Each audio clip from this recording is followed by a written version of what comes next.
Halo teman-teman semua, kembali lagi dengan saya di channel Sudut Pandang, channel untuk berbagi cerita sebagai motivasi dan pengembangan diri bagi kita semua. Kali ini saya ingin bercerita tentang judul penderitaan yang menghaluskan jiwa. Kenapa saya bercerita hal ini? Karena saya seringkali merasa bahwa saya selalu berusaha untuk berbuat yang benar, sesuai aturan, membantu orang yang membutuhkan. Tapi entah kenapa saya seringkali tidak disukai orang, kemudian sering mengalami kesialan. Setiap melakukan sesuatu selalu mengalami kesulitan, tidak dihargai orang lain dan sebagainya. Hanya saja kalau di ajaran agama Hindu ada ajaran karma, di mana hidup kita saat ini tergantung dari karma kita di kehidupan sebelumnya. Jika di kehidupan sebelumnya kita banyak berbuat dosa, maka dosa itu harus ditebus dengan penderitaan di kehidupan saat ini. Sejalan dengan cerita karma tadi, ada satu cerita mengenai tokoh Bhisma. Ini tokoh di cerita Mahabharata yang mungkin kurang lebih bisa menggambarkan hal itu. Saya coba ceritakan ya. Jadi ceritanya, Bhisma itu awalnya adalah pewaris tahta kerajaan, tapi demi memenuhi janji ayahnya yang berjanji memberikan tahta itu kepada keturunan dari istri kedua dari bapak ayahnya ini, maka Bhisma merelakan tahtanya walaupun dia tetap berjanji menjaga kerajaan tersebut sebagai panglima perang. Nah, sepanjang hidupnya Bhisma selalu berpegang pada kebenaran, tapi sepanjang hidupnya pula dia selalu menderita karena perilaku dari keluarganya yang menjadi raja. Namun ternyata penderitaan itu sudah ditakdirkan oleh Tuhan. Jadi di kehidupan sebelumnya Bhisma itu menerima kutukan bersama saudara-saudaranya karena mencuri dan menyembelih sapi seorang Brahmana. Kutukan itu adalah turun ke dunia, menjelma menjadi manusia dan akan mengalami penderitaan selama hidupnya sampai dia meninggal. Nah, Bhisma ini adalah orang yang merencanakan dari pencurian tadi sehingga menurut hukum, maka hukuman paling berat adalah bagi perencana dari tindakan yang tidak baik.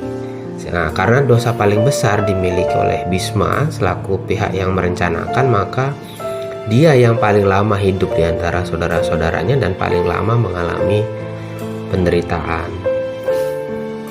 Nah, Bhisma harus mengalami penderitaan-penderitaan itu untuk menyucikan jiwanya atas dosa-dosa dari masa lalunya.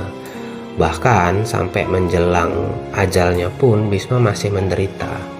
Jadi pada saat itu ada perang Bharatayuddha dan Bhisma terkena panah oleh Arjuna di seluruh tubuhnya. Tapi walaupun seperti itu, Bhisma belum meninggal dan baru meninggal setelah perang berakhir. Nah, sebenarnya kalau saya mengutip cerita yang pernah disampaikan Bapak Gede Prame ya di salah satu bukunya, bahwa penderitaan itu seperti amplas yang menghaluskan jiwa. Nah, beliau mengatakan bahwa kesedihan, penderitaan itu menghadirkan kekuatan pemurnian jiwa yang sangat mengagumkan. Seseorang yang mengalami penderitaan itu akan termurnikan jiwanya apabila menerima penderitaan itu dengan ikhlas. Masalah itu seperti angin kencang yang siap menumbangkan pohon-pohon. Hanya pohon yang akarnya kuat yang mampu menahan terpaan angin kencang. Hanya seseorang yang hatinya kuat yang mampu bertahan dan menyelesaikan masalahnya.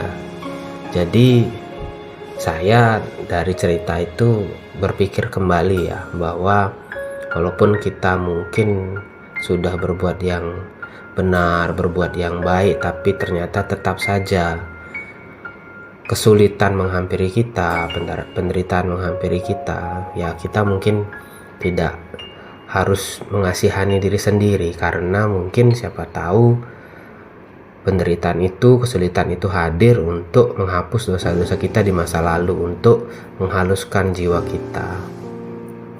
Tentu saja masalah yang besar selalu diberikan Tuhan bagi calon orang besar kan.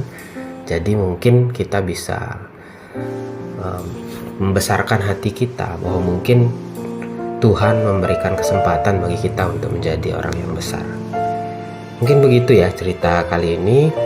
Bagi teman-teman yang mungkin ada pandangan lain tentang kisah penderitaan yang menghaluskan jiwa atau kisah-kisah Bisma tadi ya, silahkan nanti bisa menulis di kolom komentar. Silahkan berbagi ceritanya masing-masing.